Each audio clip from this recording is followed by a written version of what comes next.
Whole sports all plays. Yeah. Whole sports all plays. Whole sports all plays. 365, we making a plays. You talking the game, get you through the days. We're high in the court, the dime in the lane. Variety topics, living the same. All presentation, sports information. Hitting the airways, taking the nation. Sport all plays, like working your faces. Grace at the field, so tie the laces. Whole sports all plays.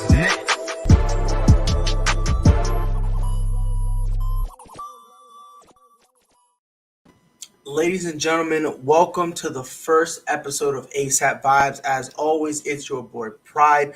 We got my guy Dale. Obviously, we will have a few more people joining us momentarily, but Dale, my guy, how you doing today? Doing pretty good. How about you? You know, I'm living my best life, and speaking of living their best life, this offseason has been, and the MLB has been kind of funny. Noah Syndergaard has signed a 1-year deal to go to the Angels. Obviously, one of the biggest names, Carlos Correa, told Houston, yeah, I'm not playing this game with you guys. Eduardo Rodriguez broke my heart and went to Detroit, which I'm going to have to fight him about that. But there's still plenty of other guys out there, plenty of other names. There was one we were talking about earlier in Clayton Kershaw.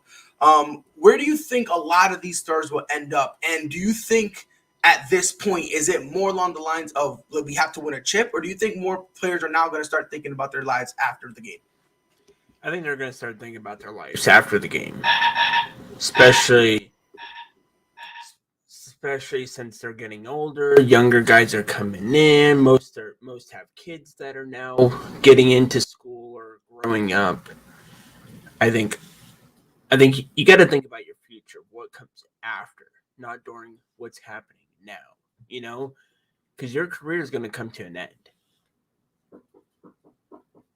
I think for a lot of these guys, it's really going to come down to one thing and one thing only, really, like afterwards, and we also have to take into consideration some of the guys on the list, because, for instance, one of the guys, what it do, Fredward, what it do, baby, but one of the guys is Carlos Correa, right? A guy who already had a chip, he's basically already who he is. We're looking at he's one of those guys that, frankly, you don't really, it doesn't fully matter whether or not he goes to a contender or not, because at this point he already has success. People are still mad at him about the whole cheating thing, so he's gonna just do whatever he wants to do. At this point he's kind of just like, you know what, let me get some money. That's really what I'm here for, and then we go from there. Also, another guy like that is going to be Clayton Kershaw, a guy who already got his ring. He already, you know what I mean? Like, some guys are kind of already, they are who they are, right? Like, they're like going out and getting another ring. Would it be neat? Yeah, sure, but it won't be the end all be all for some of these guys. You know what I mean? And maybe he just wants a new atmosphere too. New crowd, I wouldn't say new fans, but different fans, different. I mean, we all know how LA is. It's a dangerous spot. Yeah, and if you really think about it, so for instance, one name, Javier Baez. I'm looking at CBS, and they have him projecting going to the Phillies, which I kind of get. You know what I mean? But at the same time, it's kind of this thing where, for me, I feel like Baez should not leave the Mets. That's just me. Maybe it's a lot of people disagree with me when I say that, but I think him and Lindor, that shortstop, second base, mechanic thing they got going on there. I like that a lot. And personally, at this point, I'm more along the lines of, I think most of the people should stay at least one more year. There's a couple guys I think should leave. Marcus Stroman would be one of them. I think he should probably get out of New York. It's just him, and I don't know, just the way he kind of just pitches. Dale, maybe I'm bugging, but just the way he's been pitching, it almost kind of seems like he's just going through the motions. Yeah, just playing the game and not actually like effort or playing his heart out like he used to. Right, and that's kind of that's kind of how I'm looking at it. You know what I mean? Another guy, Max Scherzer, which if you're the Dodgers and you're going to let Clayton Kershaw walk, that's fine. You cannot let Max Scherzer walk. Like that. You got to keep one or the other. Exactly. Or you should. Let's put it that way. Now, if you can keep both, great. That's good. But again, you can't let both of these guys walk. More importantly for Scherzer, considering you had just traded him.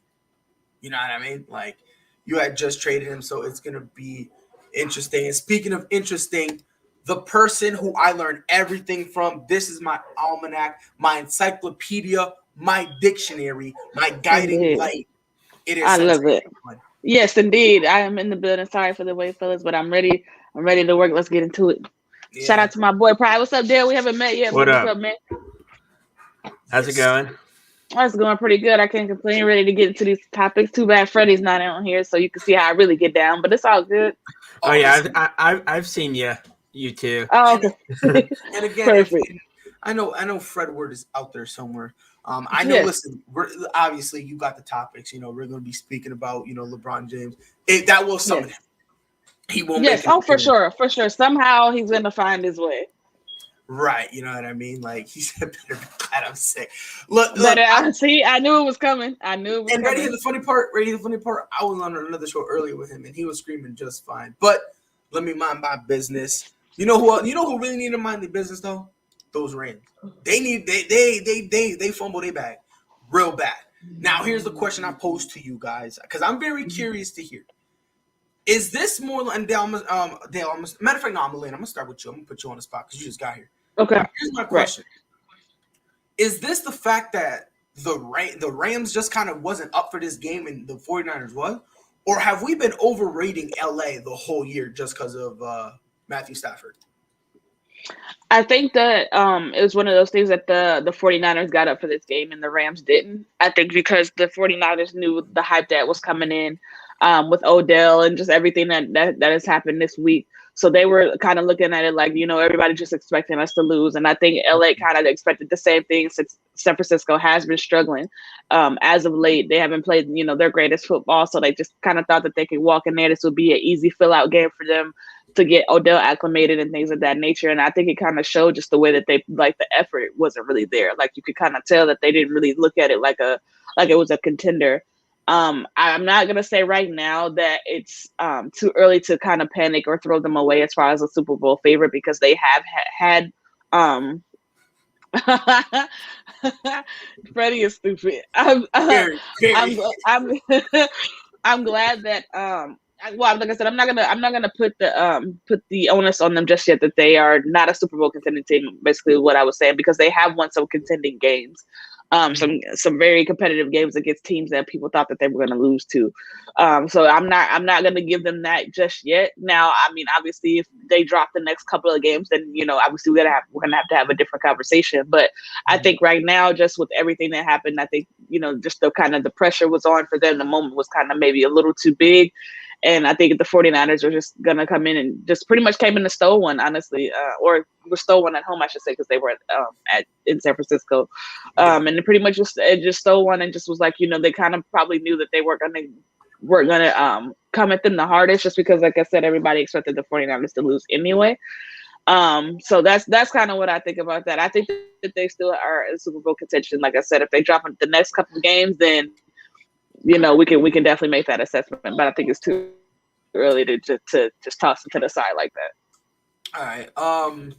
So Dale, this is kind of going to you. A lot of people believe that the ball was kind of being forced in OBJ's direction. Because with them picking him up with the whole addition, all that stuff. So, but here's my question: of all the games to force OBJ, since this was his first, it wasn't this the game they should have forced him, considering not only Robert Woods went down, OBJ barely had any practice. If he had practice, it probably was one game. And on top of that, they probably just did a whole bunch of film with him. Don't you think, like, if there was one game to force him, wasn't this going to be that game?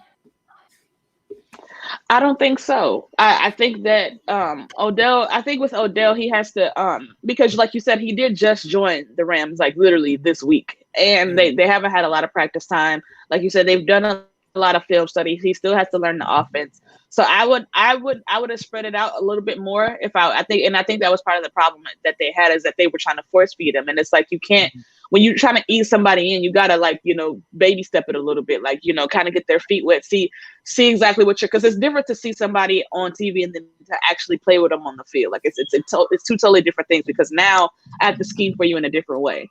You know what I'm saying? So now I feel like they should have eased him into the offense and like integrated him a little bit more. And then, gradually as time came along, then they could have, started to force feed him a little bit, because force feeding off the rip, that's expected. We expect you to do that because that's the consensus. Odell needs the ball. Odell needs you know what I'm saying? So everybody was expecting that. So that's why I don't think it was a good idea for them to be trying to force feed him.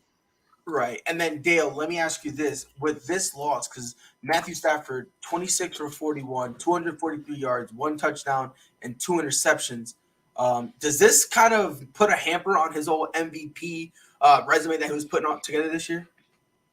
No, I don't think it was a must-win for the Rams. The record's good. I think it was a must-win for the 49ers, if anyone, to at least stay in the hunt. Yep. I think the Rams, they didn't have to go in there with a winning method. I think they could have blown one, which they did. So. Mm-hmm.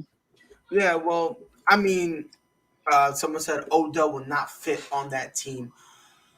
I disagree. Same. I disagree.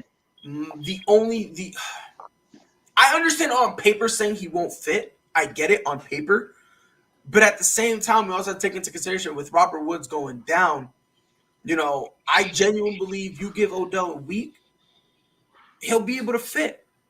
Because again, he was upset, but he really wasn't upset that he wasn't touching the ball. He was upset that he was losing. And again, I want to put some context. When Odell, his first year in Cleveland, he really wasn't getting that many touches. He wasn't mad. But they were winning. Yeah, they were winning. And then he says he needs a team tailored to him. He is not a feature on the Rams. I disagree. He is a feature. He's not the feature, but he's one of them. Because, if you got to pay attention to him, because if you leave him open, you know what I mean, and let him get, in a situation where he's more comfortable, you're screwed. Mike, how you doing today, bro? What's up, Mike? I'm doing good, fellas. Glad to be on, man. Sorry about the technical difficulties. I'm here. Nah, you good. Mm-hmm. So I want to ask you a question, right? I want to ask you a question. How you doing, hon? I'm good.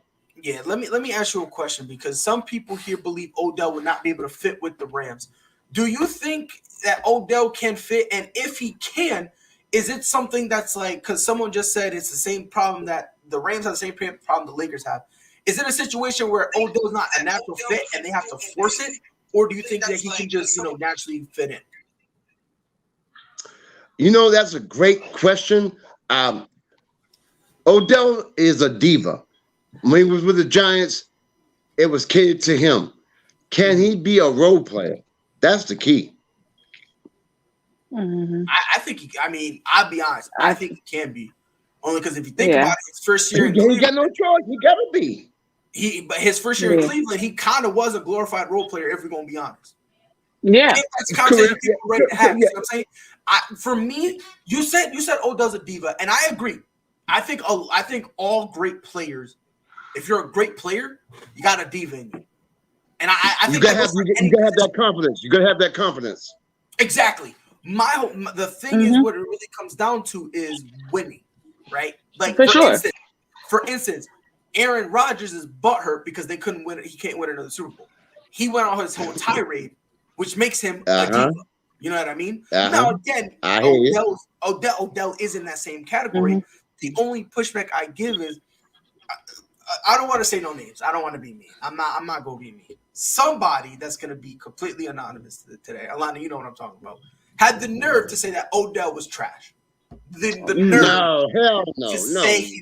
Yeah. Mike, I kid you not, man. Yeah. I was Dale. Yeah. Dale, Mike, I almost threw my phone. I was this close, but then I realized I can't do that. I need my phone. No. I can't go crazy. Man. Pen on my phone, so I can't do that. But they said that he was trash based off of one week.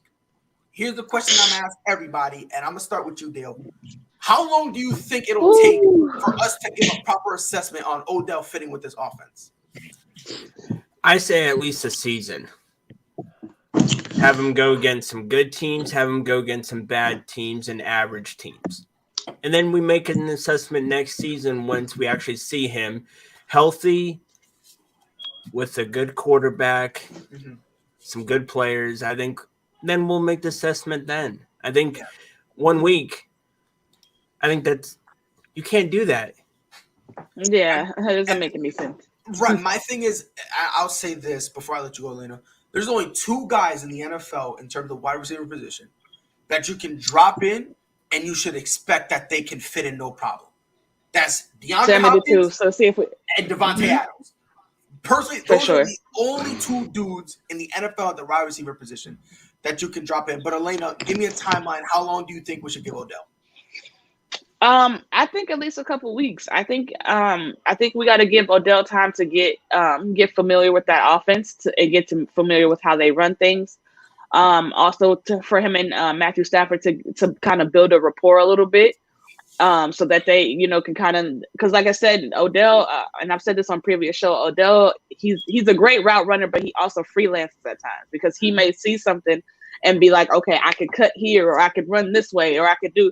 And I think like having somebody like a Matthew Stafford being able to throw him the ball who can kind of pick up on and maybe see things that he's seeing as well, I think is going to be an advantage for him as well. I do think that he's going to be a good fit. They just have to figure out how to acclimate him into that. And like you mentioned as well, Pride, like we saw Odell be a role player on a bad team.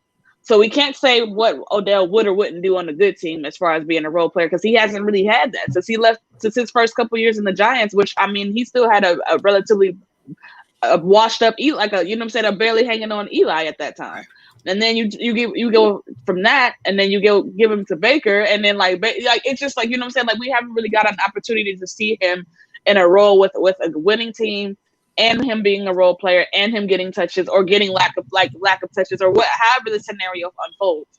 So I say give him like at least a couple weeks, and then we can at least make a more fair assessment. I still think, like Dale said, you probably need a full season to give like in totality. Right. But in the next couple of weeks, we should be able to give a fair enough assessment to say, okay, well, is this going to work, or is it not? Right. And Mike, I'm gonna pass it on to you. Are you on the same boat with them? Do you think he deserves, like at least a couple weeks, or are you one of the people who think by next week we need to see something from Odell? Oh, well, something? It's hard for a player of that caliber to go to a new team, a new offense, and try to be what everybody thinks he should be. It's going to take time. It's teamwork. He got to learn the system, got to learn the quarterback. They got to work together. You're not going to do that in a couple of weeks. It's going to take time. But he does have the talent. But you know something? What, we're in 9-10 weeks of the season? How much can he really do within this period to make them? I mean, hopefully he can, but it's tough. When you're running back, it's easier to run plays. When you're a wide receiver, it's a little bit more intricate. It's a little more delicate. It's a little bit more different. Yeah, that's what I'm saying. Can he do it? Absolutely. Right. And it's kind of funny because somebody just said the Rams don't have a season to give. They're in win now mode. With that being the thought process, Dale, does that kind of because I think with that, it kind of puts a little extra pressure on Odell to not only fit, but as being the outsider, you see that this team was rolling. This team was looking good. And again, the optics are going to look bad because the Browns cut Odell. The next game, they dominated the Bengals. Then the Rams pick him up. The first game he plays, they lose to the Niners, a team they should have beaten. So do you think that there's a lot of pressure on Odell, not just on the field to fit, especially with them being a win now, but also in terms of the optics that, the Browns cut me, they win. Rams add me, I start, we lose. It almost seems like I'm a common denominator. Do you think at that, from that perspective, that he has extra pressure on himself?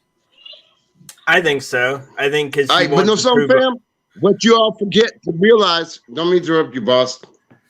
Deshaun Jackson was just there. He left because he wasn't getting the ball. But I mean, look, Deshaun Watson, I'm bugging. Deshaun Jackson is not the receiver. Deshaun Jackson. Yeah, I know, but Deshaun Jackson. I agree. I'm just giving you a point. Yeah. He not. That's not even the same. I feel you. Like, I understand. Running out, I get that, but at the same time, he didn't really. I mean, yeah, for the deep ball, but at the same time, if you really look at the deep ball, they kind of were sending. Not only were they sending Woods out there, but they also had Cooper Kupp out there. So you know what I mean? Like, if I'm not mistaken, aren't they? When's their bye week? This week. Oh, the rest. Freddie. I don't know. No, Freddie just said it. They're going on a bye week. Yeah, that's perfect time. Yeah, that's another week for them to learn. And, absolutely. Yeah, it gives them. And by the way, shout out to our boy Mike. Mike, shout out Mike. That's our Mike. guy. You. Hey, Mike, what's going on, brother. Mike? Yes, sir. My brother. Yes, sir. As you know, Mike, we love you, Mike. You know, you gotta handle your business. Yeah, we love you to death, man. Yeah, and we sure. gonna be here. We gonna be here for you, Mike. So don't even. We gonna hold you down, Mike. Yes, sir. We definitely gonna hold you down. But this bye week does come perfect because not only that gives them an extra week for Odell to be. Because here's the thing. He said, "Y'all can't say it like me. I don't want to say it like you. I don't want to say it like you. Let me live. Nobody want to be like you, Freddie. Yeah, let us be great. But here's my thing with the bye week. It's perfect because here's the thing: they need to be able to set up certain plays for Odell, where he knows he's gonna be, used. How the Rams should be using his Odell in two ways. One, have 5 or 6 designated plays for Odell, and then when the play breaks down, Odell should be your first option. Because one of Odell's special talents, when the offense breaks down, he can not only adjust, but he can adjust his route to find the open field. And I feel like that's what they should be targeting him. You know what I mean? Like, don't, because a lot of people are saying, "Oh, is Cooper Kupp going to lose touches?" No, he's not. Cooper Kupp should not be losing any touches whatsoever. But at this point, no, that ain't happening. Right, and that's what I'm saying. You need to be able to use Odell and what he does great. And what he does great is when the play breaks down, he's able to finesse something and come up with something when there should be nothing. So, Mike, here's the question. Going into the bye week, obviously, Odell's, they have Odell and they want him there. He knows he's wanted. Heading into the bye week, how do you think the Rams should actually handle him? Like, should they just go up to him and say, "Yo, Odell, here's some plays"? Or on the flip side, should they kind of mold Odell to take the role that Robert Woods had before he tore his ACL? Is that for me? Yeah, it's for you. Yeah. Oh, no problem. Now, should the Rams adjust to Odell or should Odell adjust to the Rams? That's the question. Right, which is, that's what I asked. Like, what do you think would be easier? Like, now, in terms of... is he willing to do that? Is the key. Because if they go force stuff on Odell, the other teammates might not be, you know what I mean? He got to go with the flow. He got the talent, he got the skill, he got the speed. He has to work with them. They don't have to work with him. So you're not in your head. So I'm assuming you got the same mindset. Odell kind of got a. I hope so. Yeah. So I'm assuming the same thing with you, Dale.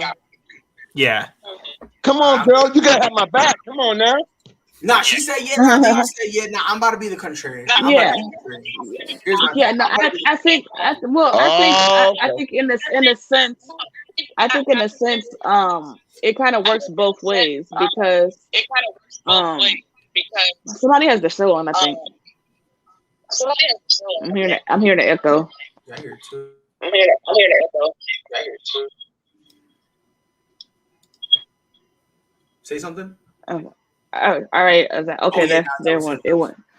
Okay. All right. So I think in a sense, I think it works both ways. I think because the Rams kind of are taking a chance on Odell being, I guess, with everything that's just the speculation and what's being said about Odell. And also Odell has to look at it like this. Everybody pretty much for the most part, except for like Skip Bayless and a few other people, which, like you said, shall remain anonymous.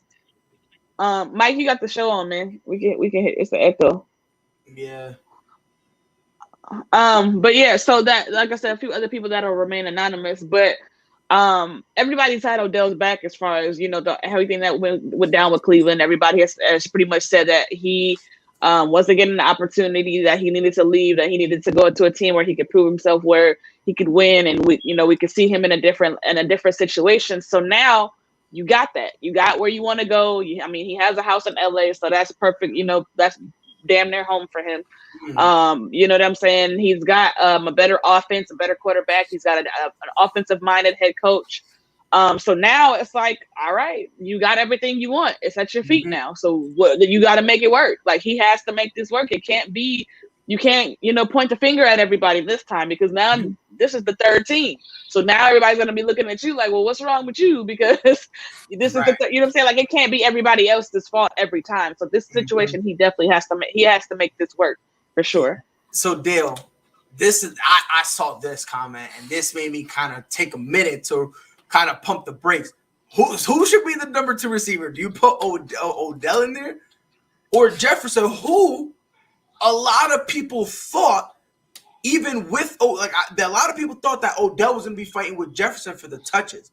And when Robert Woods went down, had Odell not been here, people would have been extremely comfortable with Jefferson stepping up and being that number 2. So if you're running the Rams, who's your number 2 wide receiver, Jefferson or OBJ? Depends who can play better. Who can get the ball? That's who I'm picking. You're saying you're picking who? Who can get the ball? Who make the most plays? Basically. Yeah, who can show up on the field? I'm doing OBJ. I'm taking OBJ. That's just me. I'm doing. And then someone said, "Are we sure plug and play can be successful?" No, I'm not doing this. I'm not doing this. Here come Coach. No, here come I'm not Coach. doing this. Look, Spotlight. I love you. I love you, my guy. Coach is Spotlight coming with the shenanigans. He's starting with the shenanigans. You see, I'm not falling for it. You see, this is a trap. Yeah, I'm not falling for it. I'm not paying it. Spotlight. Look here. I'm gonna look at it later. All right. I'm not in the. I'm telling you right now, Spotlight. We were joking about Pride. Don't let them set you up. Don't let them set you up, Pride. They lost.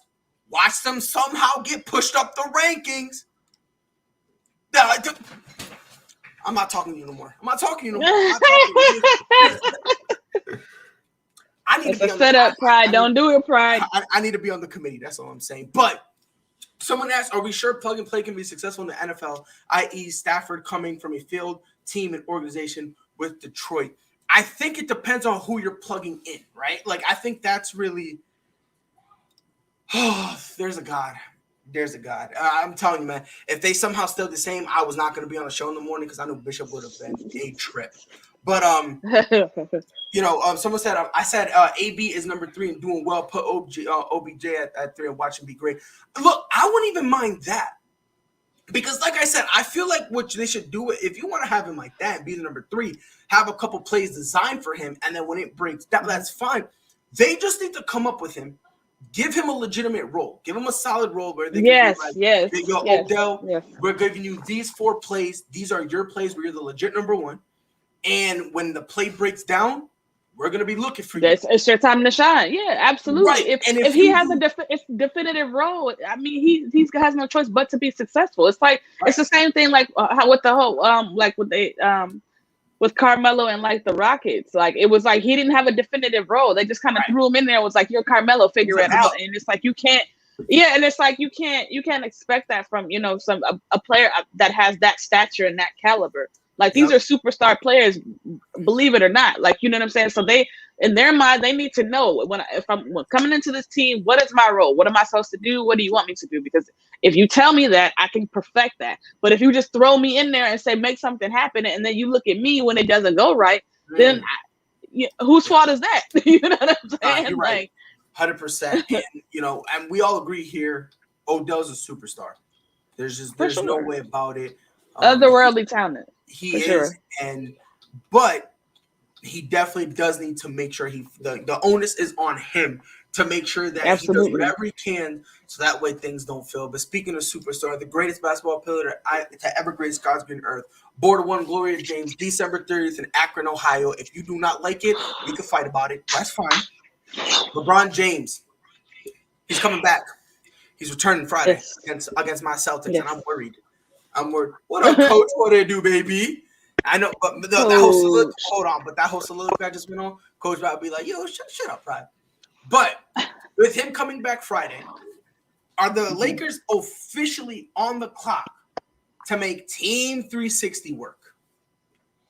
Absolutely.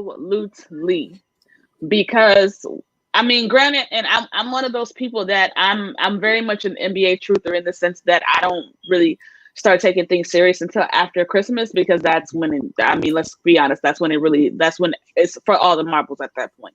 And teams start to kind of separate themselves, and you kind of get a good prediction of what's what and who's who. So, but just with the glaring problems that the Lakers currently have right now without LeBron, and I don't expect LeBron to be able to fix that all by himself, but I do expect him to be the leader that I know him to be and say, hey, listen, like, I know we've been struggling. I know this hasn't been work, but we have to find some way to make this nucleus work, because there's too much star power, too much firepower for us to be struggling in this way. And on top of that, like you and I discussed before, Pride, if this doesn't work and they do flame out early, or they get in a play-in situation or something like that, LeBron's gonna have to eat that, and I think he knows that. So I think he's definitely going to be a spark for that team. I think he's definitely going to kind of rally the troops, kind of settle everything down. But they are definitely on the clock to make this work. I say, do you know when the trade deadline is, Pride? February 10th. I don't know the exact day. February 10th. Okay, yep. So I'll say that I will give them up until that point, until we can really see, because if not, if they really are trying to contend for a championship, some decisions are going to have to be made, because right now they can't compete with the Warriors.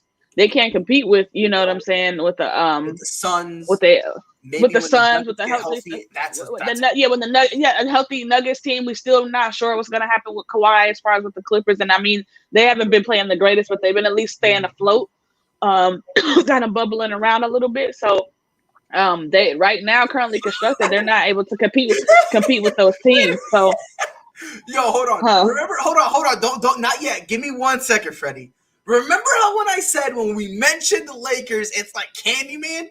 Look who is making his debut on the my God show. The man, the myth, the legend. It is Fred Word. Oh my God! And the Lakers jersey. Yeah, too. Yo, he was ready. He was ready.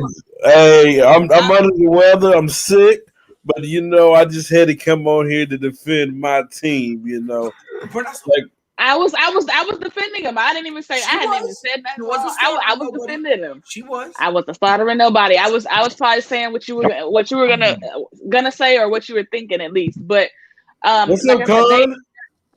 They're definitely on the Go ahead, guys. I'm sorry.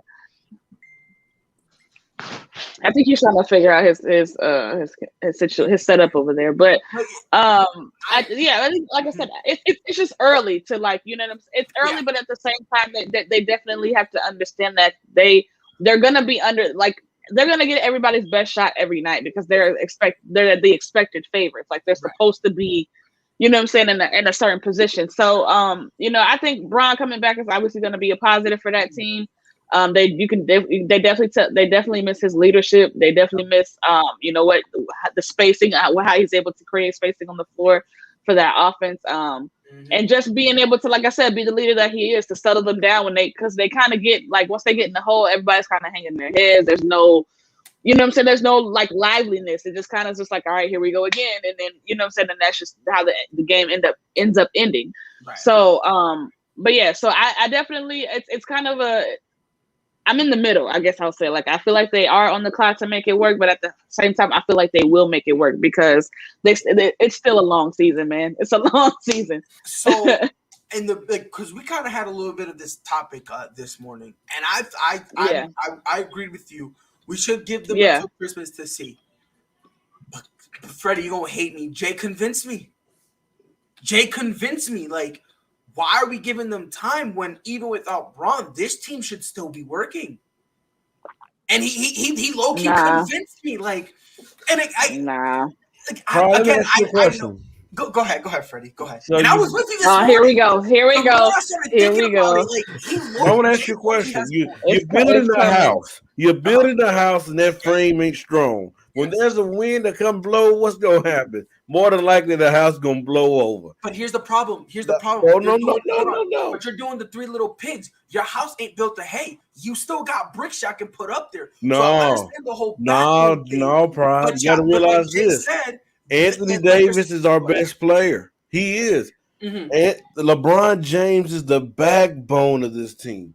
He's the backbone. And he's the backbone of every team. And when you remove that backbone, things start to crumble. It's kind of how Golden State was a few years back when they had Kevin Durant. Kevin Durant was the best player on that team, but Steph was the most important. And I understand that. And once they lost KD, you saw how that team just kind of like that. I mean, they played inspired basketball for that game that they lost him, and then even in the next game after that. But when it came down to those crunch moments where they hit Toronto and Toronto hit back, they didn't have a counter for that. And that's kind of what the Lakers are going through right now. Like when they make that first punch and somebody blows back, then they don't have a LeBron to like, okay, keep our foot on the pedal, like let's keep going. Like they kind of just get comfortable, and then you know what I'm saying, once that team hits back again, then it's just like, oh well, here we go again. You know what I'm saying? Like they need somebody like Bron who's been in that situation so many times. He knows it like the back of his hand. That can say, hey, let's calm down for a second. Let's run a couple just set plays. Get everybody touches. Make sure we get AD open. Make sure we run the offense through him. Russ, if the mid range is working, let's get you down in the mid range. Let's get you some backdoor screens so you can just get some easy dunks, get yourself going. Like Bron is that guy, and they don't have that guy right now. Like Bron is a focal part of that situation. So they don't have that guy to say that or to dictate that. So that's why you're seeing their struggle so much. It's because they need, like Freddie said, they need that backbone. They need that person to fall back on to say, all right, he gonna get us back right. You know what I'm saying? And they don't have that right now. And here's again, this morning I really was, but at the same time, we're looking at a team who should still make the playoff, even without Bron. You know what I mean? No, for sure. And I think they still can. And that's kind of how I'm looking at it in the terms of, and again, and Freddie, this morning I was with you. I was saying, yo, we need to wait till Christmas. You need to start watching Stephen A this morning. That's what happened. No, I didn't watch it. I didn't watch it. No, I'll be honest. I came in this year saying that they're not going to win a title. He said that they're done. LeBron's done completely, and I'm. This year, if he wants, they say that every single year. Yeah, because every year. They do. Like it's like an every year thing with LeBron. Like, something happens where something happens with LeBron, whether the team's playing bad or he gets injured or something like that. They start doubting LeBron. He'll never win a ring. Then he starts playing. Then he's in the MVP conversation, and then he makes the playoffs. Okay, and all of a sudden he's so great. Like it is this weird cycle. So especially with ESPN, Pride, real quick. Can you please take a peep at Freddie's name? Yes, I saw it. Yes, Bron. Yeah. And I'm just. Yo, Elena, guess what? We caught this man in 4K. He said Tim Duncan was better than Michael Jordan. We caught the man in 4K. I just want to throw that out there real quick. However, I was being sarcastic. We'll figure. But here's my thing when it comes to here's my thing. When LeBron comes back, if you want to give him time, that's fine. There's going to be a deadline you guys need to set, because that's what I was saying too. Yeah. Point, with the trade deadline is February 10th. You guys are, if things don't work out, let's say by Christmas, you know what I mean? If things aren't working, or maybe even the middle of December, like let's give them a month, right? If come December 16th, we're still having this conversation. They might have, this is a conversation they're going to have. And I said this before, when it comes to trading Russ, you need to, if you're going to trade him, basically the instant you're thinking about it, trade him. because he's not like the youngster where you can say, yeah, we're going to trade you. We keep you. We'll put you on the block. You know what? Come yeah, back. you're right. You're absolutely right. You're absolutely right. You can't do the back and forth stuff with Russ because Russ is going to look at it as I'm sacrificing and y'all want to trade me. Well, yeah, I'm gonna do me, and I'm gonna go back to what got me to triple doubles, and that's the potential. My thing is, if we're looking at it, they definitely the clock is ticking for them. Yes, it is, right? The thing is, though, however, on the flip side, come Christmas, this team doesn't have to be perfect. They don't have to. No. You just need to see enough improvement. Be contending, yeah, yep. You just need enough improvement where you can look at the roster and say, you know what? We're confident going with this, and we're willing to take our chances. If they can do that, then, hey, if you want to keep Russ, go ahead. But again, if you're thinking about trading him, I think you got to do it. Yeah, you got to do it. Yeah. Because, again, this isn't Russ is already Russ. He's not a youngster who will be like, okay, all right, I'll come back for you, Bron. Sorry if I messed up. Like, Russ going to say, hey, yo, look my you-know-what. F you. Yeah, but, like, think about it, bro. Like, if we're going to be honest, he had no problem telling Kevin Durant to AO, like, lick me from the back. I don't care what anybody says. Yep. You know what I mean? And I understand Bron is better, but this guy is still, when it comes to it, KD is still a very high. Wait, Pride, say what you said again. Bron is better than KD. Say it again. I'm talking. Well, at the time he was. I mean, right now, look, I'm gonna say LeBron is the best player on the planet, but it's not clear cut anymore. Like for me, I'll give you that. I'll give you that. I'll give you that. You got to give that facts. Yeah, here's the thing. If you're not going to say LeBron is the best, honestly, I agree. The only other acceptable answer is Kevin Durant. That Absolutely, is the I agree. only other. If you tell me Giannis, you don't know what you're talking about, and you think Finals MVPs make you the best player on the planet. And again, I like Steph. Say that. But I went on a whole thing. People don't understand what a Finals MVP truly is. A Finals MVP doesn't mean you're the best. That's a legacy type of award. That's something you put on your resume. So that's when you retire, and then 6, 7, 8 years after you retire, you either use that to make a case. For instance, Andre Iguodala is going to use it to make a Hall of Fame case, right? Which he should get in. Use it to say later down the road, I'm a top 50 player. I'm a top 30 player. That's what the Finals MVP is. Like, people don't know what it is. They just assume, Finals MVP, that means you're the best. Like, if again, I say this before and I'll say it again. If you think a Finals MVP makes you the best player on the planet, I ask one question. Where was all that love for Dirk when he beat Bron in 2011? Nowhere in sight. Nowhere in sight. When Shaq and Kobe lost in 5 to the Detroit Pistons, who was Finals MVP on that team? If I want to say, it was Chauncey Billups. Not a single soul. He was the best player on. No one's gonna say he was the best. So my whole thing when it comes to that ain't if you tell me that just lets me know you don't watch the game, you watch highlight reels. If we're gonna be honest, you watch highlight reels. But my boy. And if you watch highlight reels, that's okay. That's okay, because some people are like that. Don't come at me telling me you know the game. Because I saw a lot of people talking about, Giannis won Finals MVP. Here's another one that don't say you know the game if you say that Steph Curry is a true point guard. Oh, sis, stop it. You exposing fools now. I'm sorry. You exposing. You're right. I'm sorry. Dale, here's one thing I know about us. What happened, Dale? Nothing. I just want you to know one thing about us. We get messy, Dale. We do. We get messy. We get petty. Real quick, real fast, and not a lot of people can keep up. I still don't think LeBron's the best, though. And let me ask you a question: is he at least in your top 3? Yeah. Then you know what? I'll take that. I have no problem with that. I'm like, okay. Hold on. Is Kobe Bryant above LeBron in your thing? Yeah. It goes Jordan, Kobe, LeBron. So I disagree, but I'm not mad at it. I'm not mad at it. You know what? I'm gonna say because top 3 probably is like I always say, top 3 is one of those things where it's subjective, it's preference based. So it's like whoever you prefer to be, you know what I'm saying? Because there's no curriculum for what makes somebody the GOAT. the thing is like I'm not allowed everybody's curriculum is different. But yeah, Pride ain't. Go ahead. Yeah, no. The thing is, I'm not allowed to talk about Kobe anymore.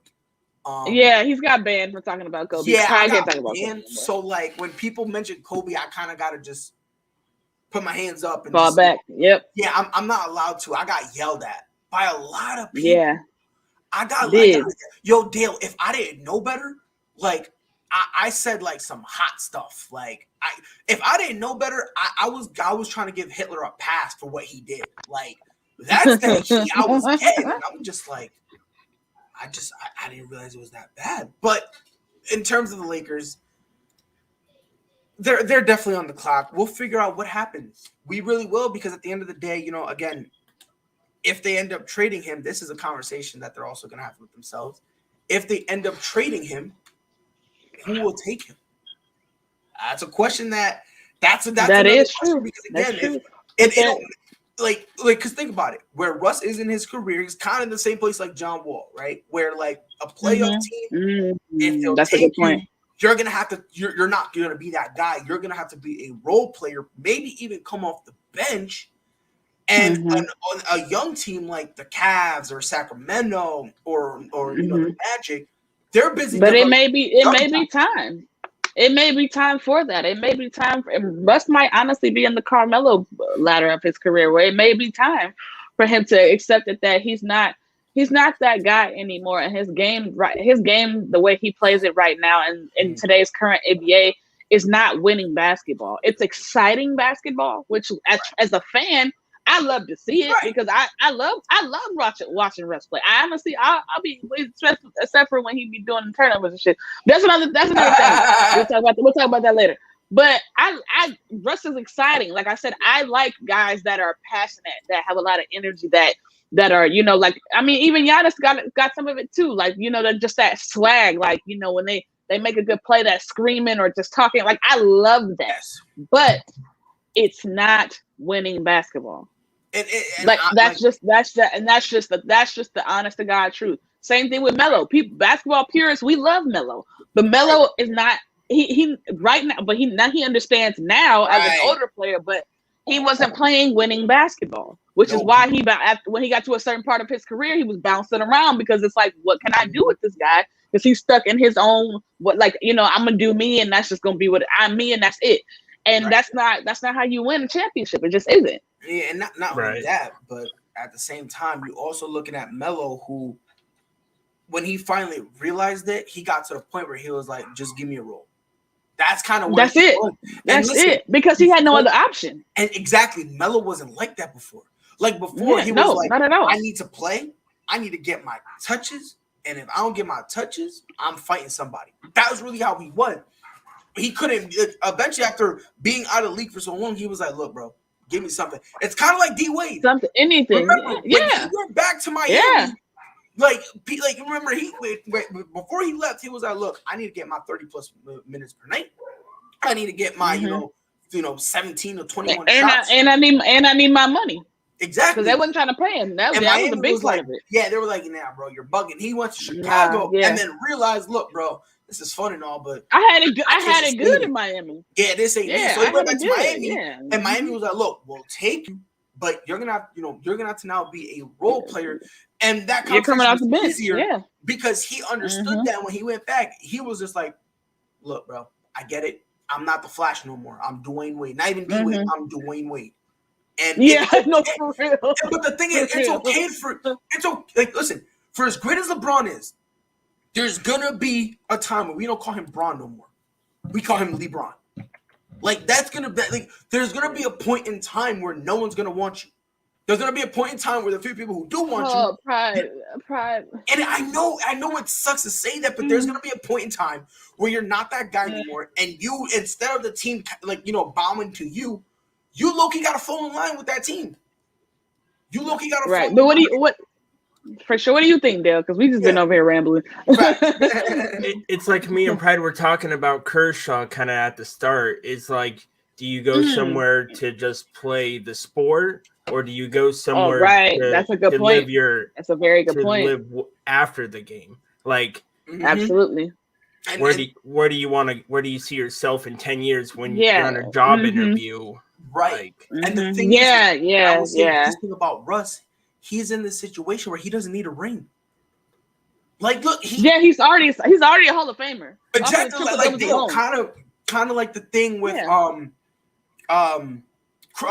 let's say Chris Bryant, right? Kind of, right? But even then, he's still kind of young, but he's kind of heading there.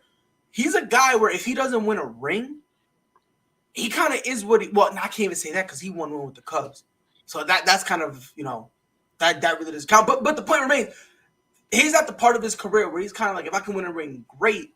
But I already won it. I've had success. I want to now explore. Like I'm okay. Yeah, I'm okay. I'm okay, and that's fine. And like that's just the thing. It's like kind of like what Dale was saying. It's like, where do you see? Like he has to have that real honest conversation with himself, and I think that's the scariest part because when you reach a certain age, like you start to think about stuff like that. Like I just turned 30 in June, and I'd be like sitting here thinking, like, man, like, what do I want my life to look like in the next 10 years? Because I'm not going backwards. Like it's like I'm gonna continue to get older and progress and things of that nature. So I have to look at it like in the sense of what exactly do I want the totality of my life to be for the rest of my life to be? Like what is my ultimate goal? And Russ has to sit down with himself and have that conversation too, I feel like, because it's like, okay, if you set in your ways and you're gonna play a certain way, that's fine. But do realize that everything that you've done prior up to this moment has not worked your way. Like you've done everything you wanted your way. You've had every situation except for maybe the Rocket situation, which is why he left, because it wasn't your way. So like now that you're saying you're starting to kind of see like that part that hasn't been successful. So now it's, do I go somewhere and I accept the fact that I need to take a little bit of a lesser role and kind of just fall in line and not try to be the OKC Russ, or do I say F it and I'm gonna just go out the way that I've been playing this way thus far? And if you do, that's fine. But understand that what comes with that, you're more than likely not gonna win a championship or be a champion if that's what you decide to do. But you are a Hall of Famer, irregardless of what I'm saying, whether you win a ring or not. So what do you really want? You know what I'm saying? Like, what do you really want to do? But go ahead, Mike. What you said was absolutely correct. I'm sorry I came back, had technical difficulties. Fam, what you said it's all good. But what are you judged by? Look at how many times Shaquille O'Neal dogs on Charles Barkley because he never won. Steve Nash never won. Jason can't win. But I'm saying if you have not won a ring, that's what you get judged by your peers. Maybe not the public, but your peers. You get judged by if you won. Why do you think Carmelo keeps going place to place to place? Why do you think Chris Paul go place to place? Westbrook? Because even though they've achieved everything, Hall of Famer, first round ballot, that ring is what is missing. Absolutely. Chris Paul, that matters immensely, right? It doesn't matter like that for Russ, and the reason I don't think so is because the most team success he's had since KD left him, and I've said this before, was when he went to the Rockets. He wanted, after 1 year, he wanted out. Why did he want out? And this because he couldn't do him. Because he couldn't do him. No, because he couldn't do him. That was it. That was not it. This is literally That's not why he left. He said, "I want the ball in my hands more. I want to be." He literally said, "I want the ball in my hands more." He also said, "I want to go somewhere where I can be myself." Fam, I agree with y'all, but I'm gonna hit you something. He went to Washington, averaged 9 turnovers a game. He went to LA, he's averaging 8 turnovers a game. Right, but he wants the ball in his hand. But again, that's what he wants. Yeah, right. Yeah. We're not saying it's right. That's different. That's different, right? Because the thing is, at the end of the day, like Russ doesn't understand he has holes in his game. He doesn't get that. He doesn't get that because he don't. He's not a shooter, and if they give him the openest look, which is how they've been defending him, he'll still take it, even though he's not a shooter. So Russ kind of doesn't, either he doesn't understand the holes he has, or he's kind of he doesn't. He doesn't want. It's not even that he doesn't understand. It's that he doesn't want to. That's the thing. He doesn't want to. Like when you bring up a Carmelo and a Chris Paul, the difference between those two guys and Russ is the self-awareness. Like Carmelo understands. I'm not back to the basket, quick step dunk on nobody anymore. I'm catch and shoot. That's what he's been doing. You know what I'm saying? You look at Chris Paul. I'm not, I can't go out and give you 30 and 10 and 30, 10 and 10 anymore. But I can give you a solid 20, 15 and 5. I can give you something solid. Mid-range. I can give you mid-range. And all mid-range I can get, but like I said, it's the self-awareness. I know this is what I can do, so this is what I'm going to do. Russ is not self-aware. Russ is like, I'm still OKC Russ. I can still average 40, 10 and whatever, and I'm gonna have these turnovers, but I'm still it's different. It's those two situations are totally different, because like I said, you gotta be able to look in the mirror at yourself and say, all right, I'm not the guy that I think I am on a team that has proven NBA champions on it. I need to maybe take the back seat and learn from these guys and learn what the best scenario for the team is, not what the best scenario for me is. And that's the problem with Russ.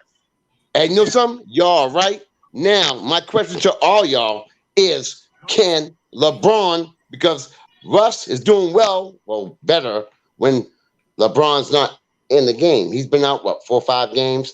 Can LeBron wake him up? Mm-hmm. Is it possible? He has to be if there's gonna be, which I'm not sure if he can, but if it's gonna be somebody, it has to be him. Because Russ ain't gonna respect that coming from Anthony Davis. He just not. He doesn't see Anthony Davis in that way. If Bron has to be the guy. If there's gonna be somebody that's gonna sit down with Russ and say, "Hey man, look, we know what you can do. We know your resume. That ain't nothing to play with. But as what we're trying to do, and on this team, we don't need you to be all of that. Like, you don't have to do everything anymore. Like, it ain't all on you. You got 2 other players that can do what you do just as well, if not better.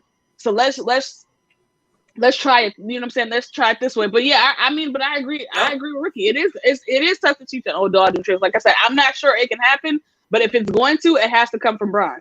Yeah, if there's one player in the NBA who can do it, it is LeBron. And if LeBron can't do it, then it's a lost cause. It's a lost cause. Because you can't even really say KD, because Russ looked at KD like a peer. He didn't look at him like you know what I'm saying? Like, Bron is like the OG, but still kind of in that middle. You know what I'm saying? Yeah. So it's like he looked at KD like we came in damn near at the same time. Like we around the same age. Like I'm not hearing that from you. Like, you know what I'm saying? So, but yeah, we'll see. I don't know, man, but we'll see. Yeah, but keeping it with the NBA, Trailblazers has started 7-8. Yeah. How Dame Lillard low-key don't want to be there. I'm waiting on this one. This is gonna be a good one. I'm waiting on this one. So at this point, shouldn't Portland kind of just blow it up and just move on from both CJ and from Dame? Who's it on first? Hey, yo, Elena, you out there drooling, so go ahead, bro. Listen. I am, because I love Dame. I love me some Dame. But Dame, if you ever happen to run across this video, look me square in my face. I know you don't want to run from the grind, but my brother, run as fast as you can away from the grind, because it's not gonna work in Portland. It's just not. Because here's the thing. Dame and CJ together are exciting. They're fun. I like CJ McCollum, but they've been doing this experiment with them two for how many years now? It's been what, like 4 or 5, maybe 6? Yeah, somewhere in there. Yeah, it's been long enough to see that it's not working. It's not elevating you past the elite teams in the West. They kind of go to the same level every single year. Like they make some noise during the regular season. Dame goes crazy. He has an MVP maybe caliber season, and then they get to the second round and it all falls apart.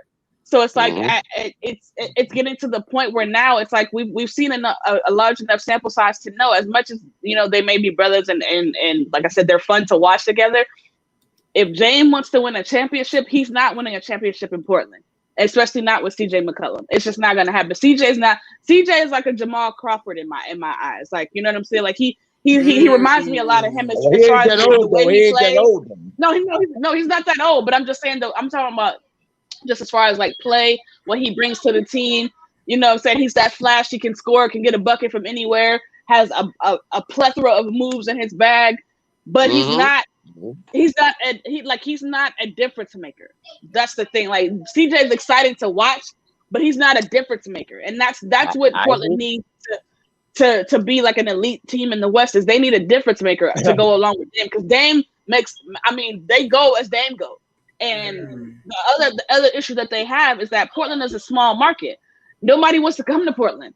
And unfortunately, in today's NBA, you need at least 2 NBA superstars or 3 to win a championship. That's just what it is. So it's like they're no. If you can't get anybody to come to commit to Portland, what I mean, like that, like I don't know. Like Dame is gonna be in the same boat as Russ. He's gonna be a Hall of Famer, but he might just be without a championship. CJ for Pascal Siakam. That makes no sense. I don't know who that is. Please put up whatever you're smoking down, because that makes no sense. I know. I hear you. I don't think so. Maybe you better give me some of that. But anyway, what was he talking about? Nah, I think it makes a little bit of sense going with the logic that they're gonna blow it up.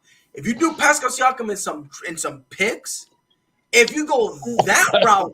If I'm talking about if Portland's blowing up, like blowing everything up, like you know what I mean, like that. If that's the case, Dame needs to go to a contender. Like Dame wants a championship. No, this was CJ. CJ. Oh, I thought this was CJ. Okay. That makes sense. That makes sense. Okay. Go ahead, Mike. That makes sense. Okay. I thought it said Dame. My fault. That makes sense. Everything she said is correct. No doubt. But here lies the problem. That move, what you're saying, Dame could have went to Philly for Simmons, but Simmons acted like a fool. So that went down. Dame makes almost $40 million a year. Think about it. What team is going to take Dame at $40 million a year now? Every team. You think so? What? Damian Lillard? $40 million a year? What team for Dame? What team wouldn't for Dame? That's what I'm saying. A team that can do that with a salary cap. Name one team that can do the salary cap. It depends, because it's not all about the salary cap. If they are able to, it's part of it, but it's not all about it. Talk about your team, coach. If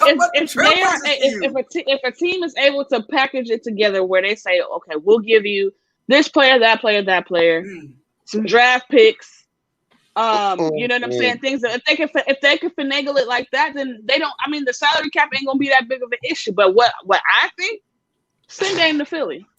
That's what I'm saying. Listen, send Dame to Philly. I'm gonna name some. Send them to Philly because hold on. I'm gonna Philly. Hold on. For Ben Simmons. Simmons needs a psychiatrist right now. and Portland will probably be the best. Listen, Portland will be the best place for him. That weed is legal and they ain't tested for it no more. There you go, psychiatrist. I mean, look, you told me to name some teams that would pay Dame what he's paid, right? The Lakers would easy. The Clippers would easy. Oh, woo! Lakers don't have enough money. Yo, you understand? Money is the root.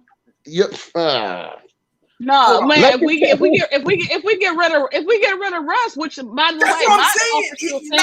way, my offer. Listen, not only bro, that, what? They're like the thing is, the salary cap. It's not a cap, right? No, like, it's not. You can finesse over, that. And then you exactly. go over and you pay luxury. But again, if you're a contending team, that's not a problem. Especially for a team like the Lakers, as well. Like a team like the Lakers, they're going to go over that salary cap for Dame. Listen, my offer still stands. I will drive Russ personally to the airport myself. Me. Trust me, I'll do it. Do you know who wanted to go to LA and got turned down? Y'all have any idea? DeMar DeRozan. Yes, you're right. And girl, you're good. By the way, if DeMar DeRozan goes to LA, he's not playing this MVP like style of basketball. But he's still fitting phenomenally with them. He's absolutely. He would fit perfectly with us. What are you like with him? With him and Bron, and the way he can work the mid range. Oh my god! Yo, what about this one? Ben Simmons for John Wall. Absolutely not. No. No, I don't think so because, and here's why. I like John Wall, but John Wall he's a lot like Russ, very stubborn, very stuck in his ways, and they already have a point guard that doesn't want to shoot, but then John Wall can't shoot, so it's like you basically have the same problem. So And they're it's paying like him it to sit really down. don't. They're paying him to sit down. Well, yeah, that's a contract most teams probably ain't gonna want to eat because ain't nobody like we said before. I think me and you talked about this. Probably like John Wall's 31, but he's a old 31. It ain't like a real highly injured. Yeah, he's like an injured, real injury prone, like detrimental injuries. 31. Mm-hmm. So all that. Yep, when it comes to Dame, here's my thing, and Coach, you're gonna get mad. He gonna press me tomorrow morning about this. I don't think they should trade him. I don't. I'm completely and utterly against it. Look, right now they're 7-8, right? They're 7-8. Mm-hmm. Their point differential, it's negative, but it's a negative 0.1. Like they're on average, they score 109.2 points per game, and their opponent scores 109.3 points per game. Mm-hmm. So it's not, you know what I mean? And on top of that, yeah, on the road, they're horrible. They're 1-7. On the flip side, at home, they're 6-1. You know what I mean? Like I'm looking at it. They have in the conference 500. They're playing 500 basketball. Which, if you look at that 500 basketball, that is a better record than the Lakers. And it's a better record than the Lakers, the Kings, the Wolves, and Spurs. Now, again, I'm not saying that, they're a contender or something like that. My thing is, if you can make a trade and get somebody else, you know what I mean? Like, obviously you're going to need a big man. You know what I mean? Like, because look, as much as I love Nurkic, I love him, but it's. When is the trade deadline? Huh? When is the trade deadline? February 10th. Ooh. February 10th is like it closes, I think, 2:00 Eastern time, I believe. Something like that. It closes, relatively. Okay. Which, I mean, look, me personally, I wouldn't blow it up. I wouldn't. Chauncey Billups, he's the head coach. It's his first year. I would say give him an opportunity. See what happens. Yeah. Make some moves clearly, because the main problem that the Trailblazers are having, they're going to war every year with the same exact weapons when everybody else is upgrading. You know what I mean? Like, these guys are still fighting with horses and bayonets. When meanwhile, you got the Suns, Golden State, and Utah. Yeah, you're right. You're right. Stocked up AKs and M4s and what. Like, the Trailblazers are kind of doing it to themselves. So I feel like, again, maybe it's just me, but I feel like if you do a couple of trades here and there, a couple moves, this is a team that could potentially be a top 6 team in the league in the West and not be in the play-in. Okay, I want y'all's crew to tell. What about Grant from Detroit? Jeremy Grant. I like him. I like him too. I think if you put him on a team, like a contending team, shot money too. Yeah, and here's that. Like that's also that matters, because you're not paying him a lot. If you can get him, I think he can be a guy who could be a productive guy off the bench. He could be like a legit 6-man on a lot of championship teams. Like, if you put him, Dallas, he can come off the bench, be the 6-man. Same thing with Denver, Utah, same thing. Clippers, maybe. Yes. You know what I mean? Like, oh my God, oh my goodness. We hold on. We're talking about Portland. And my guy, who is the biggest Portland fan in the world, he's in love with this organization, top to bottom. He believes they should win executive of the year. The man, the myth, the legend. It's Coach Dante. How you doing today, my guy? Oh, Coach. My geyser. What's up, man? What up? What's up, dog?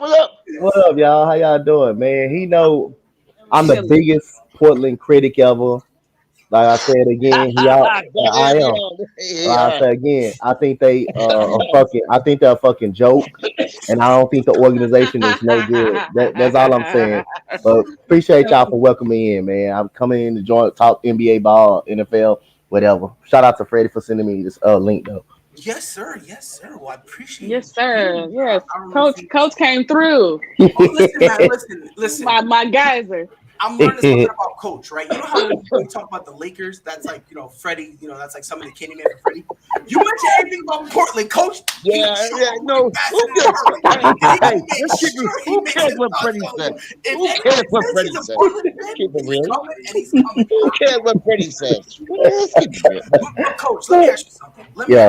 All right. Listen, there is all the rage with Damian Lillard. Everyone in their mom loves Dame Lillard. He's a phenomenal talent.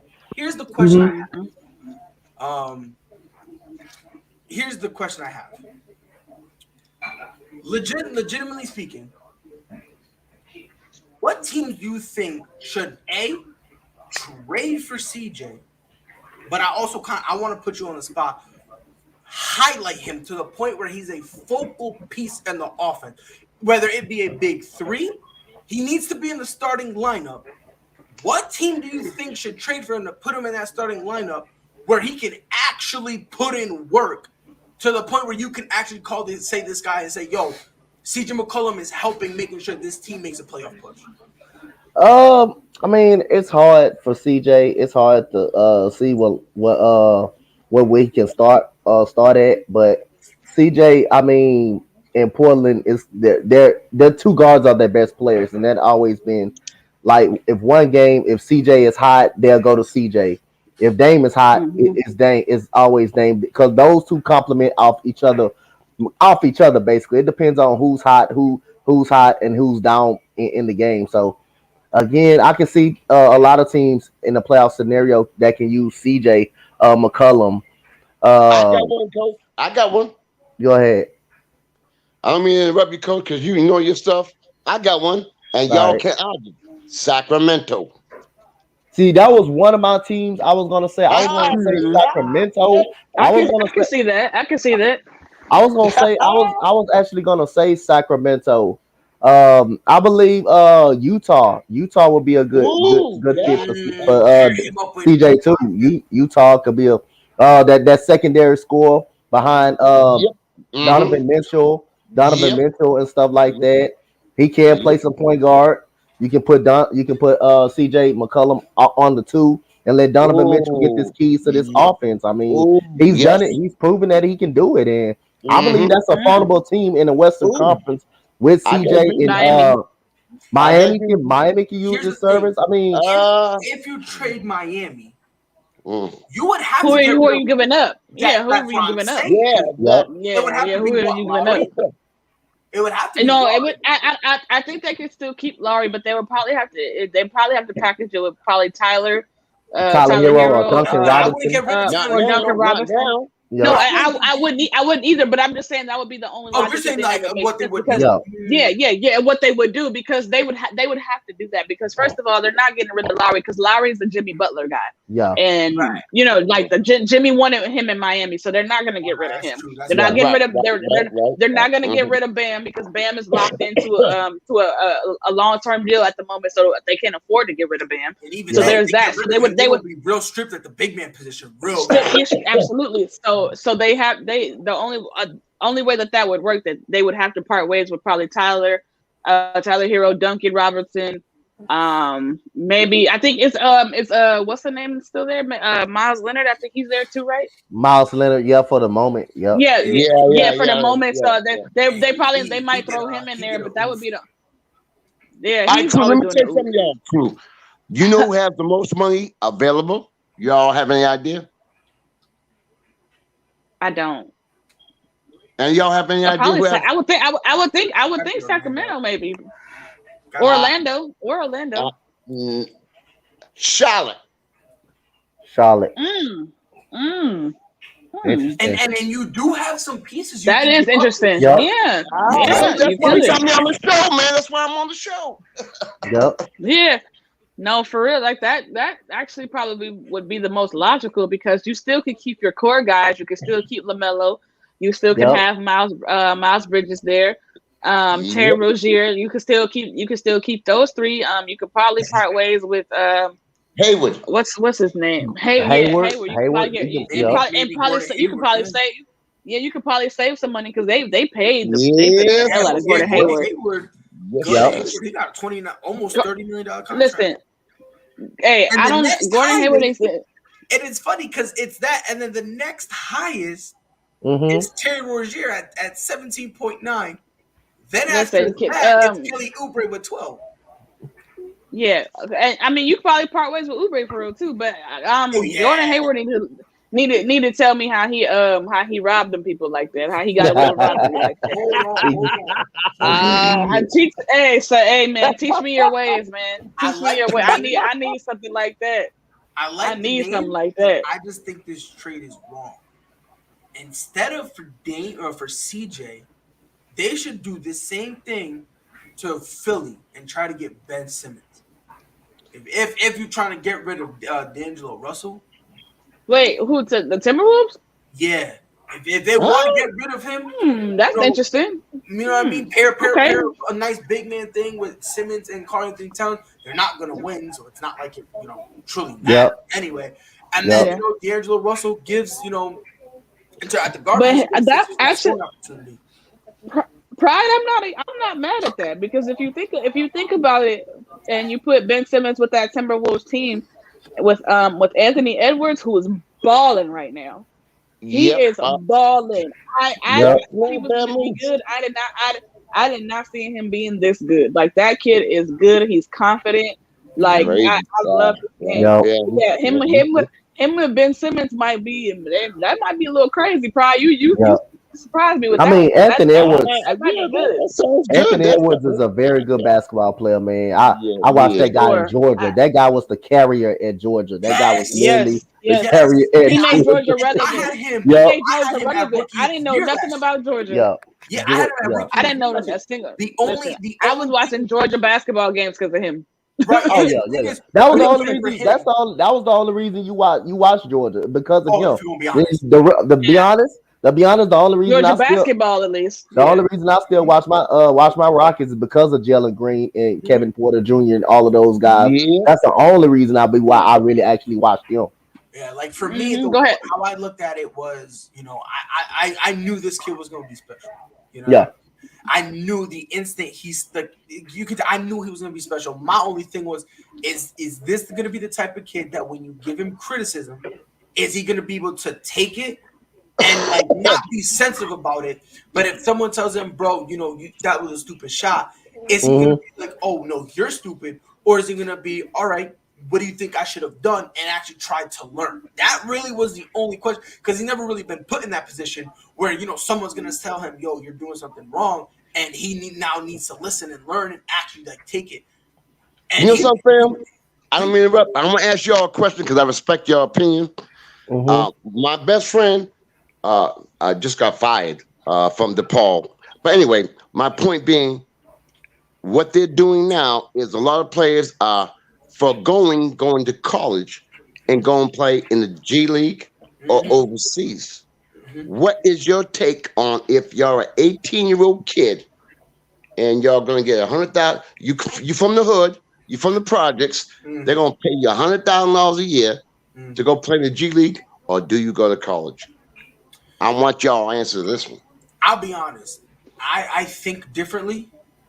And on top of that, I'm not good at what people call sports. So I'm going to college because, you feel me, at any point, your career can get snatched from you like that. Not everyone's blessed to have injuries and be a Vince Carter and still play, not when you're 18 years old, though, dog.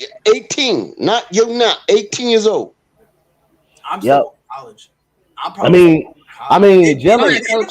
If it's a full ride scholarship, I'm going to college. If I have to pay for it, I'm gonna go to the G League. What if you living in the projects? Talk to me. Same thing. Again, it comes out. It needs to be a full ride scholarship. If it's not a full ride scholarship, then I'm not open for the discussion. I'm going straight to the G League. It reminds me of like I said, if you want to go to college and stuff like that, again, you get more exposure going to college. You get more national televised going to college. You get more recognized more going to college.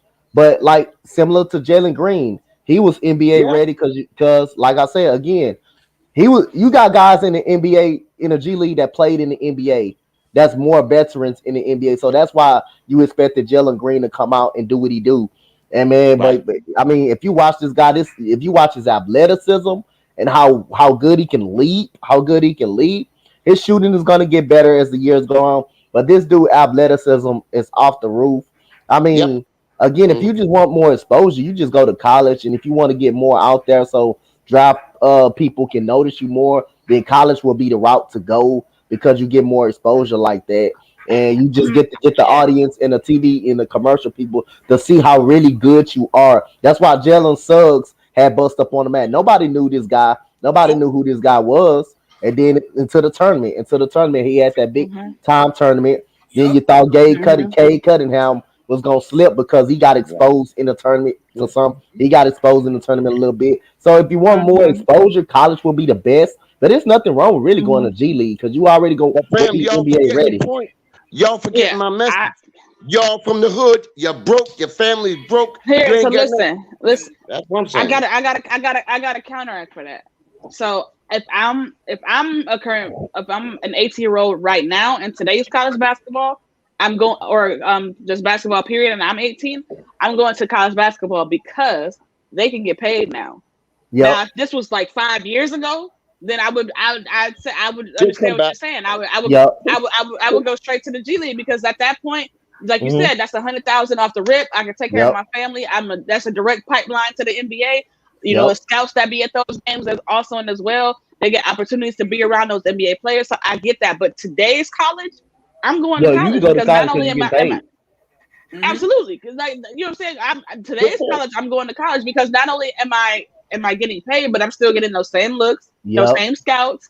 I still got the same opportunity to raise my trade value or to be a top pick or however the case may be. So and also, you know what I'm saying, you're getting the opportunity to learn how to have a large lump sum of money and getting an idea of how to manage it and all the attention because I think that's the best thing the NCAA could have ever done is allow these kids to get paid before they get to the NBA because Oh yeah, now yeah. and you're not coming into a situation where you're not used to money and it's just like here's millions of dollars and I'm gonna throw it at your head because You now know, I can get it in college Yep. and you know there's business courses that you could take that you can learn how to manage that Yep. things of that like there's just a lot of different avenues. So today I'm going to college. Like I said, 5 years ago, I'd probably do the G League. Yep. well, girl, you can have the correct answer. I just wanted to put it out there. Yeah. I And mean, on top But of you were that, right. I'm with you. I'm just being a devil's advocate. Great answer. no, Yeah. I feel you because look, honestly, if you're Thank honest, you. you really can't go wrong. You know what I mean? No, You either still, way. Yeah, if you either go to way. G League, you still got that direct pipeline. The thing is, though, are you willing to wait a little longer? Because look, Because these you are may some of have the to do that. these are Absolutely. some of the rookie Absolutely. contracts for the guys who got drafted this year. This year, Cade Cunningham and his first year alone, 10 million. Jalen Green, 8.9. Evan Mobley, 8 million. Scotty Not Barnes, bad. 7. So it's Back kind on of like if you just wait, you're getting paid exponentially more. The first 2 years are guaranteed. And I think the last 2 years are team options. And it's to the point where overall Cade Cunningham's rookie contract is going to be 45 mil. Jalen Green's going to be 40. Wow. Yeah, so it's I like didn't know all hey, that. that's when you get drafted at the top. You get drafted at the that's what I'm top of the saying. draft. Yeah. So Oh, and even then, if you think about it, one of the people who were drafted in the low, one of the final guys to get drafted in the first round, in total is going to make 10 million, and what? that's Santi Aldama. It's 1.9 1 year, 2 million year 2, year 3 2.1, last year 3.9. So it's like, and it's kind of like you also you need to understand that like maybe if I wait a year, get some exposure in the college basketball scene, maybe it's a potential. And obviously, this is not including the fact that now they can make money in college. That's not even including that. Yeah. Let's Yeah. pretend they can. Are you willing for that 1 year to just relax, hoop, learn stuff, get some exposure, so then when you go in, you're getting paid, way more than what the G League. And on top of that, if you really think, like I said, me personally, if I were to go to college, the only way I'm gonna do it is if I get that full ride scholarship. Yeah. And not only that, not only that, to flip it even more, is because when you go to college, you're playing against NBA level talent. Yes. It's not guaranteed that when you're in the G League that every person you play against is going to the NBA. That's not the reality. Some people are just going to stay in the G League. Some people are going to go overseas. Yep. Some people are going to stop playing. Like that's not guaranteed that you're playing against NBA caliber talent. Sorry, every single day. The NCAA, however, you playing at least against the top 50-some, 100-some picks every time you, especially if you go to a big. If you go to the tournament, you go to the if you don't go to if you just go to a big school, if you go to a Kentucky, if you go to a Duke, if you go to a Michigan State, if you go to a North Carolina, if you go to a UConn, if you go to Syracuse, like if you go to some of these schools, you're playing against NBA players, and that's the best measurement is against people that you're gonna see down the road. Like you know what I'm saying? So it's you got to also think of it in that sense as well. Prime example, you're good. You're good. But let me tell you something that because I'm old as dirt. They call me the sensei for a reason, sir. Apparently. But I'm gonna tell you something that you guys have not, because I'm old as dirt, But what I think now, if you go to the G League as opposed to the NBA, the most important thing, if y'all are, let me ask y'all a question. What do you think is the most important thing if you're just a straight line NBA player? What's the most important thing? What do you think? Nowadays, straight line, no superstar. Your image. Image? Yep. How about I say 5 years? You know what happened in 5 years? 5 years. You said what would be the most important thing? 5 years in the league? Yep. I got you. Wait, hold on a second. What was the question? So you said because I'm on the show because I'm a historian, so I'm coming from a different perspective. 5 years means you get a pension. So if you make it in the NBA, if you make it in the, you're talking about that retirement pension. 5 years, you get a pension for life. Yeah, if y'all borderline player, you go 5, you get a pension for life. Yeah, they changed it to 5 years to try to hide it because originally it was 2 contract terms, right? Like that kind of was that's how they worked it. Now they're saying 5 years, but it's the same thing because when you go into it, the contracts are 4 years. Your rookie contract is a 4-year contract with 2 team options. So technically speaking, it's really the same thing. But no, sir, because you're talking about contracts. If you're unsigned, you're a free agent. Again, 5 years means you get a pension. You're talking about contracts, people who are going to make the money anyway. I'm talking about the borderline. You make 5 years, and you know something the NBA does? On your 4th year, if you ain't whatever, guess what? You're cut. Because they're going to let you go that 5th year because of the pension. I'm telling y'all something, for real. That's how it be. That really is how it be. And at the end of the day, I don't blame them because at the end of the day, you need to be good. If you're not good, get gone. That's really how exactly. And then it's messed up to say, but you know what I mean? Like people not paying to see scrubs. Let's call it what it is. You know what I mean? Like, coach, you're not paying to see me. You're not paying to see me hoop. Let's just call it what it is. Yep. That's just what it is. Hey, honestly, for the kids out there, for them, and let me just say this for the kids out there that are playing and they want to make it to the NBA.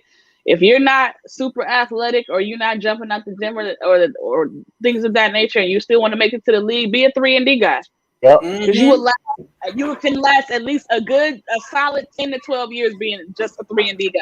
And if you don't believe it, it's a 3-and-D guy. Not only that, you may not be a superstar, but they will worship the ground you walk on. You don't believe me? You can be in the league 18 years. You can be in the 18 years just by being by being a shooter. James Jones is a 3-time champion being a 3-and-D guy.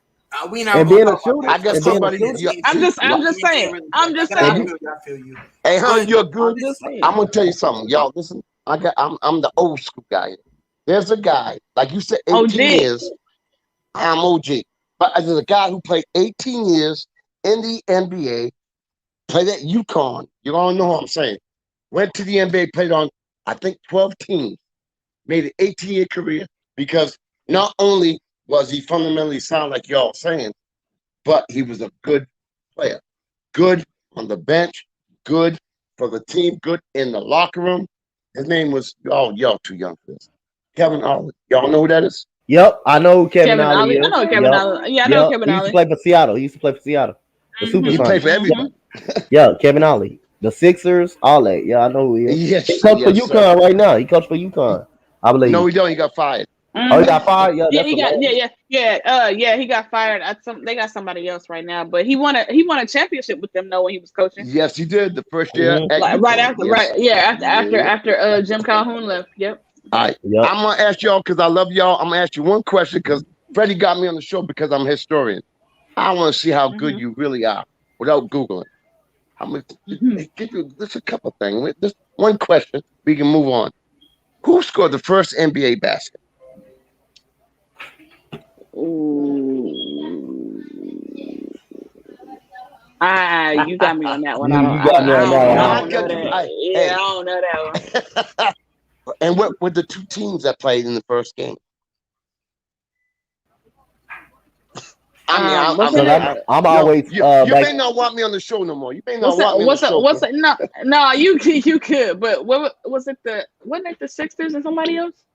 No. Or the Warriors? Was it the Warriors? No. But anyway, all I'm saying that's why Freddie got me on the show because I'm a historian. Because what I don't want to bore y'all. What happened to Pride? I had no idea what happened. I'm good. I'm good. There you go. She was bugging. Nah, she was mad. She was just screaming. So I had to put pause on her. I had to put her in her place, and then she slapped me. So Pride.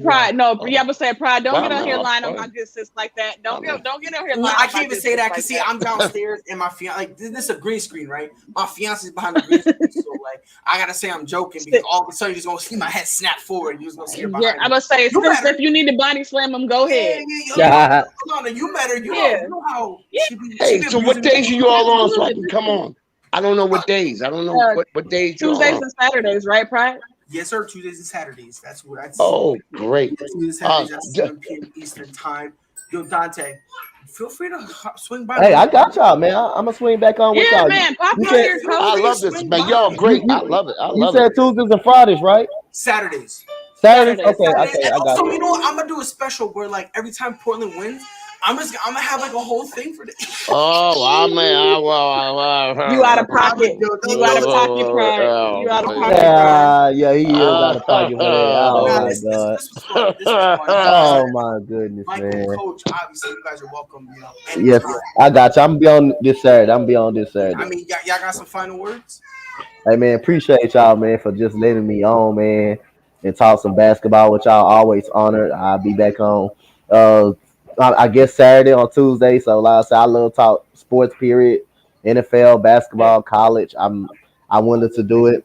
And guess what? Again, Pride Portland is a goddamn joke. Don't hype them up. Don't do that. You're saying it. Yeah. I just want to say one thing. Shout out to my guy Bishop, Oklahoma, 13th. They dropped down 5. Oh, you are petty. You are petty. Yo, Coach, Dante was here trying to trigger me. Talk about, yo. You are petty. The rankings dropped. Hey, we couldn't find. Me and Pride was looking for. Bishop. Oh, we thought Bishop. We thought Bishop was absent. We couldn't find him after Oklahoma lost. We couldn't find him. Y'all cold, man. The thing is, yo, Lena, me and Coach, we petty, right? Because we were like hours go by. And we wouldn't say hi. We wouldn't say how's everyone doing. We had a tag team. You heard I didn't know he was back till Sunday. He did a show. Oh yeah, he still going in on us. He got him. He was miserable. He was like, I don't want to be here. He put the group chat on mute. He told us, I said it and then I asked him and he was y'all like, y'all wrong. I couldn't. Oklahoma was not upset pick. Yeah. Oklahoma was not upset pick of the week. That's what made it worse because he picked against it, and then he was like, he with his chest out. We ain't gonna lose. It's impossible. And then all of a sudden, yo, Lena, his attendance and his confidence, it was looking shaky, baby. Shaky, baby. Oh, yo, Mike, you got the final comments, right. Honestly, just man, just make sure y'all tune in Tuesdays and Saturdays, man. We getting it popping. This is our brand new show. This is our first episode. You know, say we holding it down for our boy Mike. I wanted to give a big shout out to Mike because that's my brother. I love him to death. Right now, you know, he's dealing with some things, so I just want to send him some love and just let him know that we thinking about him. Also, y'all check out every episode on the ASAP Network. We got 1,000 shows to choose from. Every sport that you love, we cover all of that. And make sure y'all check out From the Ground Up. That's my own personal podcast as well as Prideful Takes. Shout out Coach Dante and shout out Michael. I appreciate y'all fellas. It's been a great show per usual. Sir, yo, Mike, you got any final comments? Yes, sir, ladies. And you know, I started off with the ASAP Network thanks to Freddie Henderson. And you know, I've been doing some other things. Shout out Freddie. Yes, sir. Yeah, I don't like to talk about him too much. So I want to thank him for getting me back on. I love y'all. I don't like Freddie too much. I love y'all. I can't wait to come on Saturday, Tuesday. Let's do the damn thing. And thank y'all for having me. Sure, y'all. Hopefully y'all welcome. Yes, sir. Yes, sir. No, for sure. Yeah, we appreciate you coming on for sure. Yeah, definitely appreciate you having. Obviously, it's your boy Pride on behalf of Coach Dante, Mike, and Sensei. And yo, Mike Q, stand up, fam. We always think about you, bro. We rocking with you, brother. And at this point in time, final sentence of the show. When the fuck is Cincinnati gonna be top 3? That's just a question that the world will never know. As always, your boy Pride. We'll see you guys next time. Be safe. All sports, all plays. All sports, all plays. All sports, all plays.